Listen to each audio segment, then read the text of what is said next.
In the blistering heat of the Red Sea skies, tensions exploded as the U.S. Navy's most battle-tested fighter, the F-18 Super Hornet, found itself under an unexpected and dangerously close assault. In a moment that seemed to erupt from nowhere, Iranian-backed Houthi militants launched a wave of kamikaze drones, targeting American assets with a kind of audacity that instantly drew the full attention of a U.S. military command.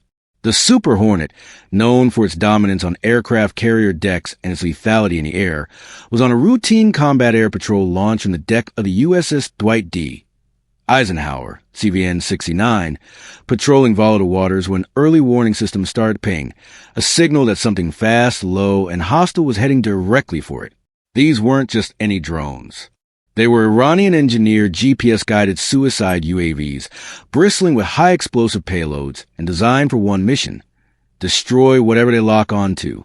The pilot, a seasoned Navy ace with combat tours in the Middle East, immediately locked into high-alert mode. Within seconds, the Super Hornet was engaged in a deadly dance with unseen threats coming in from multiple directions. The situation demanded not just speed, but precision. Every second counted, and every movement could determine life or death. The pilot banked sharply, pulling into a high-G evasive maneuver while communicating with the carrier strike groups E-2D Hawkeye for situational awareness and vectoring support. As the first drone came within range, the pilot armed the AM-9X Sidewinder and fired. A flash of smoke and a sharp trail tore through the sky as the missile intercepted the target with fireball that lit up the air. But there were more, 3, maybe 4 bogeys, coming fast. The pilot deployed countermeasures, flares streaking through the sky as the Super Hornet's engines roared at full afterburner. One drone narrowly missed, grazing the Super Hornet's wingtip before spiraling into the sea. Another slammed into a defensive shield deployed from the carrier's Aegis-equipped escort, the USS Gravely, which detonated at mid-air with a phalanx burst. It was clear the Houthis weren't just testing capabilities. They were provoking a full-on response. And they got one. The skies erupted in coordinated retaliation as the Super Hornet, joined by a wingman from VFA 31 Tomcatters, pushed the offensive. In a matter of minutes, U.S. naval forces launched a barrage of Tomahawk cruise missiles and precision-guided munitions toward Houthi positions along the Yemeni coastline suspected of being drone control centers. Satellite imagery confirmed the targets: hardened bunkers, mobile launch vehicles, radar arrays, all wiped out with pinpoint accuracy. The entire region lit up under the weight of American firepower. The message was crystal clear: any threat to U.S. air power will be met with unrelenting and overwhelming force. Back in the air, the Super Hornet completed its mission and safely returned to the carrier deck, welcomed by a crew that knew just how close things had come. The footage, now declassified, showed an intense, almost cinematic scene: an F-18 evading drones at supersonic speeds, afterburners glowing, missiles launching in rapid succession, and the background of volatile ocean conflict zone now very much in the global spotlight. The Pentagon immediately condemned the Houthi attack as a direct escalation and issued a stern warning through CENTCOM, making it clear that U.S. personnel, equipment, and freedom of navigation in international waters were non-negotiable. Meanwhile, defense analysts worldwide were stunned by how quickly the F-18's onboard systems and combat-proven versatility neutralized an asymmetric drone threat, highlighting not only the aircraft's superiority, but also the unshakable resolve of American airmen in the face of chaos. This wasn't just about defending a jet. It was about defending the credibility of U.S. deterrence. The F-18 Super Hornet, born in the flames of naval aviation advancement and refined through decades of combat, once again proved why it's still one of the deadliest and most dependable fighter aircraft in the U.S. arsenal. Designed for carrier-based operations, it combines agility, brute force, advanced avionics, and multi-role capability. When paired with elite U.S. Navy pilots and guided by the seamless integration of intelligence, surveillance, and reconnaissance ISR platforms, it becomes a spearhead of American might. The incident triggered an immediate escalation in the region's naval posturing. Carrier Strike Group 2, already on high readiness, began rotating combat air patrols 24/7, with Super Hornets, Growlers, and Hawkeyes orchestrating a web of aerial dominance. U.S. destroyers repositioned to provide overlapping missile defense coverage. The response wasn't just tactical, it was symbolic. At a time when drone warfare is rewriting the rules of engagement, the U.S. showed that it can adapt and dominate in this new battle space. Military insiders also revealed that electronic warfare platforms like the F-18 Growler played a quiet but critical role, jamming the enemy's targeting systems and scrambling drone flight paths. Combined with real-time satellite tracking and AI-assisted threat recognition software, the U.S. created a lethal matrix that turned the hunter into the hunted. International reaction poured in quickly. NATO allies applauded the rapid and measured U.S. response, while adversaries took careful notes. China and Russia, ever observers of U.S. operational patterns, realized that any plans to exploit asymmetric attacks through proxy actors would meet a swift hammer in return. And the Houthis? Their command infrastructure suffered a critical blow. The next 72 hours saw a continued bombardment of Houthi drone depots, underground facilities, and radar nodes. Without the means to launch more drones, and facing growing pressure from regional powers, they began radio silence. For the U.S., this event wasn't just a tactical victory. It was a reaffirmation of its global reach, its air superiority, and its willingness to protect American interests anywhere on Earth. As military analysts debriefed the incident, one conclusion rang louder than the explosions over the sea. The F-18 Super Hornet was not just surviving, it was thriving in modern combat. While newer fifth-generation fighters like the F-35 grab headlines, the Super Hornet continues to be the backbone of carrier-based power projection. Its adaptability, ruggedness, and kill records speak for themselves. In the end, what happened when Houthis attacked the Super Hornet wasn't just a failed strike.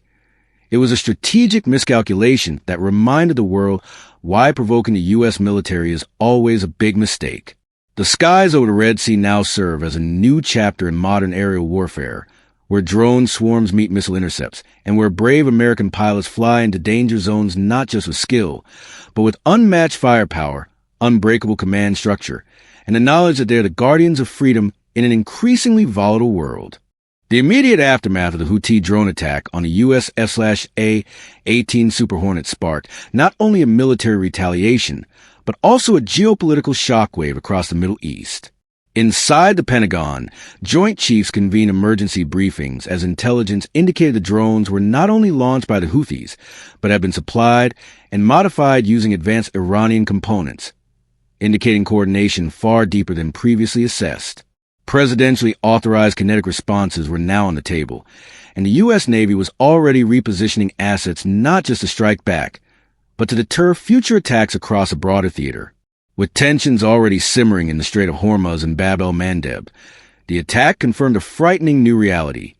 Militias acting on behalf of rogue states could now deploy autonomous suicide drones that challenge even fourth-generation U.S. aircraft in highly contested airspace.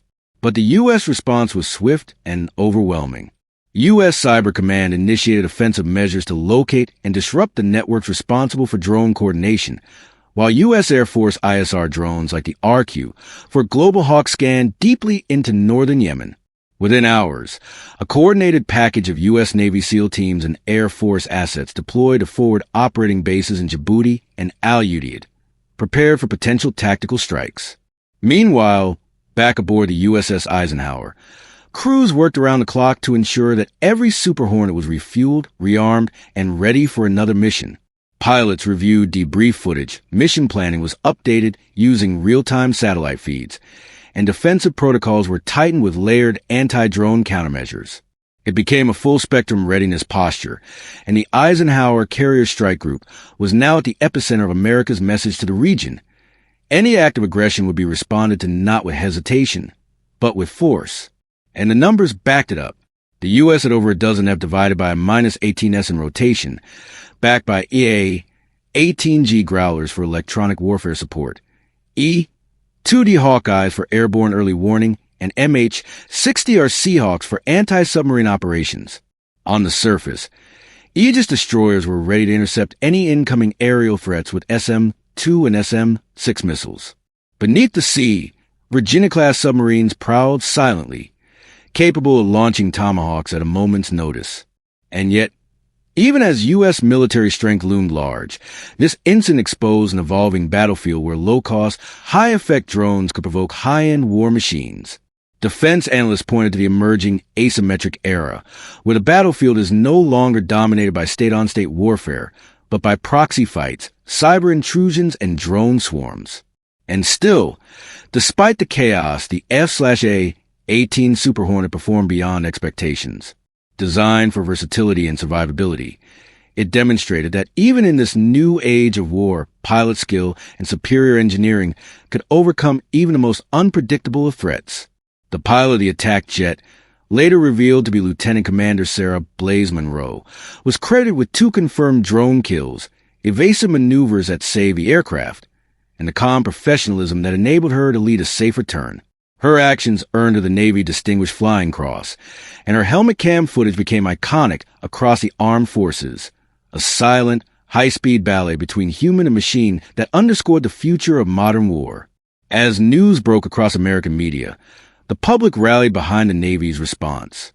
Headlines shouted, "Navy Super Hornet survives drone swarm attack," and U.S. responds with precision firepower.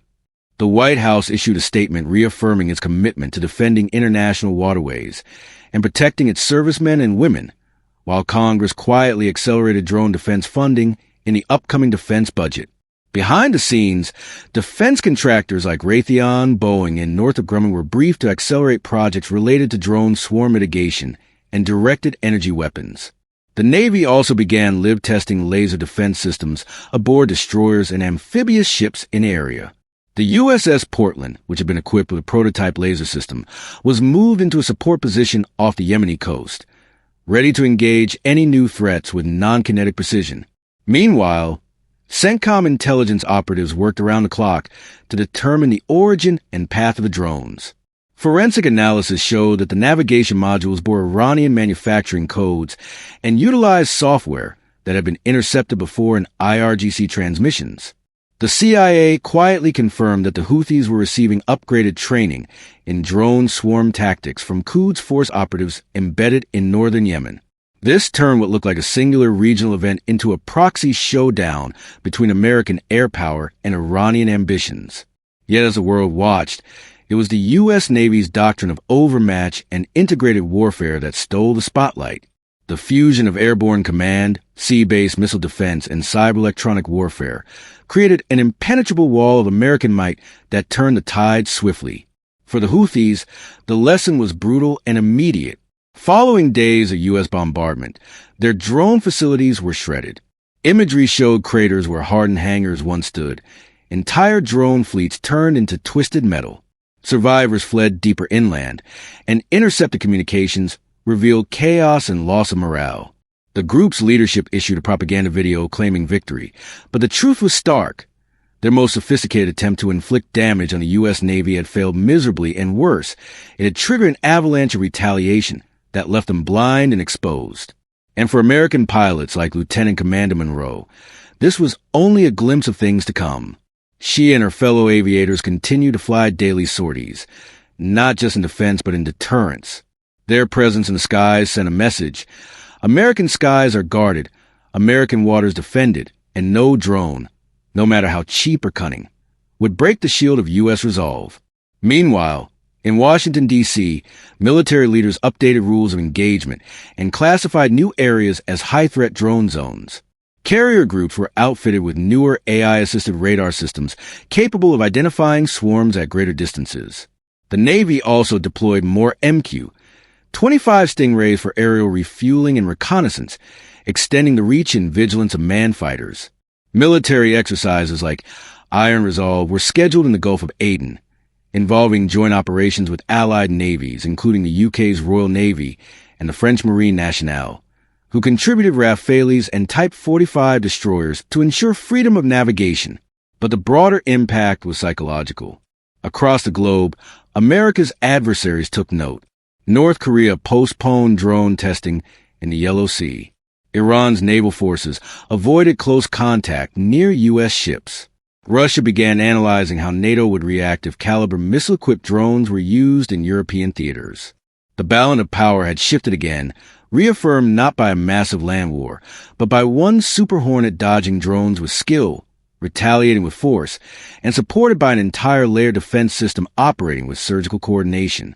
Even military historians weighed in, saying this event may be remembered not for its scale, but for its symbolism, the beginning of drone-age confrontation, and America's immediate adaptation to meet it head-on.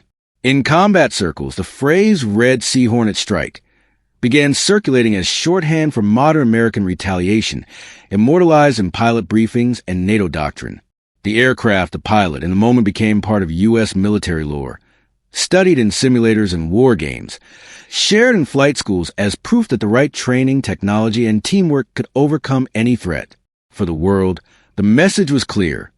If you fly drones at the United States, prepare to lose more than machines. You will lose infrastructure, initiative, and influence. You will face a nation that doesn't just retaliate. It recalibrates, redeploys, and rises. And so, in the heart of one of the most dangerous maritime corridors on Earth, an American Super Hornet didn't just survive. It redefined air dominance for the 21st century. As the echoes of war rolled off the coast of Yemen and into the halls of global diplomacy, the final phase of America's response to the Houthi drone assault unfolded with a precision that only the United States military could execute. It began with what the Pentagon dubbed Operation Skyguard Overwatch, a joint forces mission combining air, sea, and space-based assets to enforce an expanded no-fly zone across the Red Sea corridor, neutralizing hostile aerial threats before they could ever come within striking range of American naval power. High above, U.S. Space Force satellites monitored drone launch points, electromagnetic signatures, and heat anomalies, feeding real-time data back to tactical command centers in Bahrain, Qatar, and aboard the USS Eisenhower. This intelligence was cross-referenced instantly with airborne assets like the E-3 Sentry and RC-135 Rivet Joint, whose operators could pinpoint even stealth-modified drones as they warmed up for takeoff. Meanwhile, on the ground, special operations units from Delta Force and DevGru were inserted into Yemeni terrain to conduct surgical raids on command nodes. These elite warfighters, supported by AC-130 gunships and stealth helicopters, dismantled communications towers, captured high-value targets, and recovered Iranian-designed drone parts for further technical exploitation. Back at sea, the U.S. Navy introduced something new, drone-on-drone warfare. MQ-9 Reaper drones, typically known for their reconnaissance and strike roles, were reprogrammed with AI-based targeting protocols and tasked with intercepting hostile drones mid-flight. In a series of real-world tests that shocked military analysts, these Reapers achieved over 80% kill rates against Houthi drone waves. American carrier groups now possessed an entirely new defensive ring. Not just missile batteries, but aerial hunters equipped with precision-guided capabilities and autonomy. The Houthis attempted one last wave of retaliation, launching a mass drone and missile swarm using Iranian short-range ballistic systems and loitering munitions. It was meant to overwhelm American offenses in a single punishing blow. But the U.S. response was overwhelming and immediate. From the decks of Arleigh Burke-class destroyers, dozens of interceptors screamed into the sky. SM-2s, RIM-162 ESSMs, and CRAM bursts created a fiery curtain of defensive firepower. Lasers aboard the USS Portland quietly disabled incoming drones with invisible beams.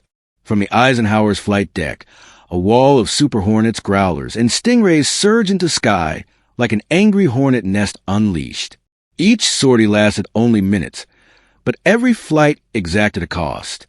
Within 3 hours, the Houthi stockpile of drones had been annihilated, and the few launch facilities that remained were craters in the sand, their coordinates reduced to rubble by a mixture of Tomahawk cruise missiles and bunker-busting precision-guided bombs dropped from B-1B Lancers and F-15E Strike Eagles deployed from Qatar.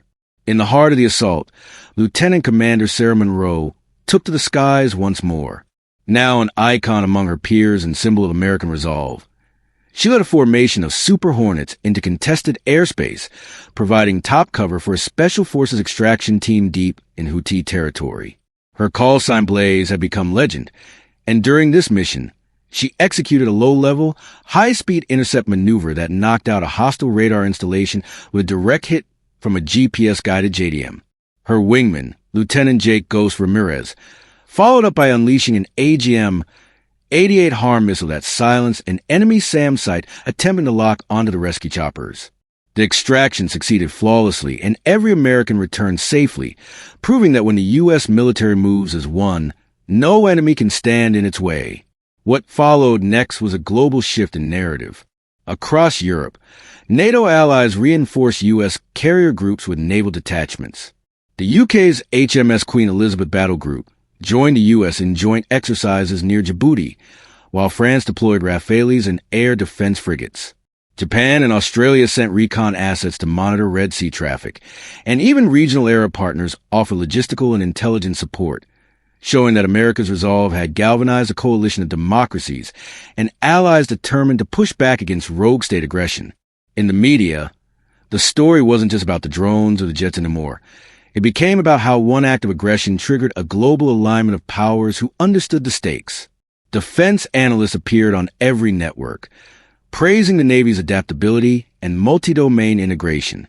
Retired generals explained to the public how the F-18 Super Hornet, despite its age, was still one of the most balanced and combat-proven fighters in modern history, capable of adapting to asymmetric warfare with grace and grit. The Defense Department released cockpit footage of Blaise Monroe's daring evasion maneuver, a 9G vertical roll followed by a split-S dive that dodged incoming drone fire by mere meters. It went viral in military circles and became a training module for carrier-qualified aviators across the fleet. Within a month, Congress passed the Integrated Aerial Defense Expansion Act, pouring billions into laser systems, AI drone countermeasures, and next-generation fighter integration programs. Boeing was granted additional contracts to upgrade the Super Hornet's radar and electronic warfare suites, ensuring the aircraft remained dominant for years to come. But the biggest change came in doctrine. The U.S. Navy released a new warfare concept, Distributed Autonomous Combat Air Networks, DACAN, which combined manned fighters, stealth drones, and cyber-electronic warfare into seamless kill chains. The days of one aircraft flying solo were over. Now, teams of manned and unmanned assets would swarm the sky, communicating, adapting, and neutralizing threats before human pilots even saw them. Lieutenant Commander Monroe was assigned to the DACAN program as a test pilot and trainer, helping to shape the next generation of warfighters who would operate in this brave new world. She appeared before Congress in a closed session to describe the realities of modern drone warfare, emphasizing the need for flexibility, readiness, and above all, investment in America's human pilots, who remain the final line of defense. Her story became a feature-length documentary produced by the Department of Defense, airing on PBS and military channels worldwide, titled Blaze in the Red Sea.